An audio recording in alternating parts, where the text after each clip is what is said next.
ఏలూరులోని ఓ jewellery shop ను సినీ ఫక్కీలో దోచేశారు దుండగులు. షాపుకు వెనక వైపున పాడుపడిన భవనం ఉండటంతో దాన్ని అనువుగా చేసుకుని పక్కాగా ప్లాన్ చేశారు. గోడకి కన్నం వేసి ఉన్నదంతా పట్టుకెళ్లారు. అపహరించిన నగల విలువ సుమారు 2.5 కోట్ల రూపాయలుంటుందని ప్రాథమికంగా అంచనా. ఏలూరు వన్ టౌన్ ప్రాంతానికి చెందిన మానేపల్లి మారుతి రఘురాం మెయిన్ బజార్లో లోకేశ్వరి జ్యువెలర్స్ అండ్ బ్యాంకర్స్ వెండి బంగారు నగల వ్యాపారం చేస్తున్నారు. రాత్రి 10:30 సమయంలో షాపు క్లోజ్ చేసి రఘురాం ఇంటికి వెళ్లారు. ఉదయం షాప్ వద్దకు వచ్చి తాళాలు గేట్లు తలుపులను తెరిచి చూసిన రఘురాం ఒక్కసారిగా కుప్పకూలిపోయారు. అక్కడకు చేరుకున్న ఇరుగు పొరుగు వారు గోడకు కన్నమేసి ఉండటాన్ని గుర్తించి పోలీసులకు సమాచారం ఇచ్చారు. రంగంలోకి దిగిన పోలీసులు విచారణ ప్రారంభించారు.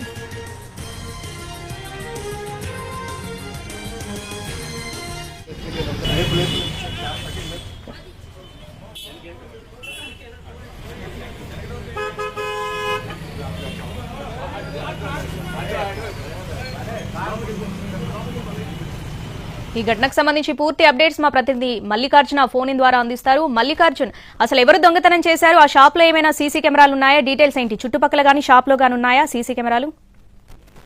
ఈ ఘటనతోటి బంగారు షాపు యజమానుల గుండెల్లో ఒక భయం అనేది మొదలైంది.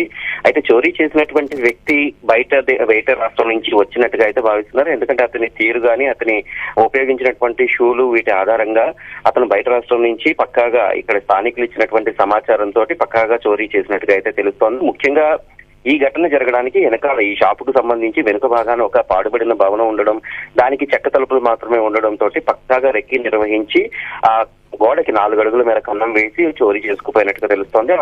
ఆ విజువల్స్ కూడా సీసీ కెమెరాల్లో రికార్డ్ అయ్యాయి. ఆ విజువల్స్ కూడా ఎన్టీవీ సంపాదించింది. అయితే ఈ ఘటనకు సంబంధించి దాదాపుగా 2.5 కోట్ల విలువ చేసేటటువంటి ఆభరణాలు చోరీకి గురైనట్టుగా అయితే పోలీసులు గుర్తించారు. ఇందులో ఎందుకంటే ఆ అమ్మేటటువంటి బంగారంతో పాటు తాకట్టు పెట్టుకునేటటువంటి బంగారం కూడా ఉన్నట్టుగా ఆ యజమాని చెబుతున్నారు. ఈ ఘటన తెలిసిన వెంటనే అతను శ్రమ తప్పి పడిపోయి ప్రస్తుతం ఆసుపత్రిలో చికిత్స పొందుతూ ఉన్నారు. ఎందుకంటే గతంలో కూడా ఇక్కడ ఇతని వద్ద నుంచి కొంత బంగారం అనేది పోలీసులు రికవరీ చేసినటువంటి పరిస్థితి ఉంది. ఎందుకంటే గతంలో కూడా కొంత చోరీ అయినటువంటి బంగారం గుర్తు తెలియనటువంటి వ్యక్తులు తాకట్టు పెట్టినటువంటి సమయంలో ఆ బంగారాన్ని కూడా పోలీసులు కొంత రికవరీ చేసినట్టుగా తెలుస్తోంది. ఆ తర్వాత మళ్ళీ ఇటువంటి ఘటన చోటు చేసుకోవడం పోలీసులకి ఇటు సవాల్గా మారింది. అదే సమయంలో ఇటు గోల్డ్ షాప్ యజమానులు కూడా కొంత భయాన్ని కలిగించేటటువంటి అంశంగా మారింది. ఇప్పటికైతే పోలీసు జాగిలాల ద్వారా అక్కడ విచారణ అనేది కొనసాగిస్తున్నారు. అయితే ఆ వచ్చినటువంటి వ్యక్తి ముందుగా ఆ షాపు ముందునే రెక్కి నిర్వహించినట్టుగా జాగిలాలు అయితే గుర్తించారు.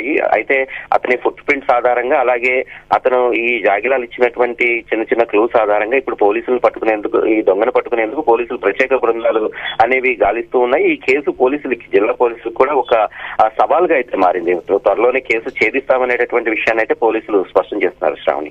Right Mallikarjun, thanks for the updates.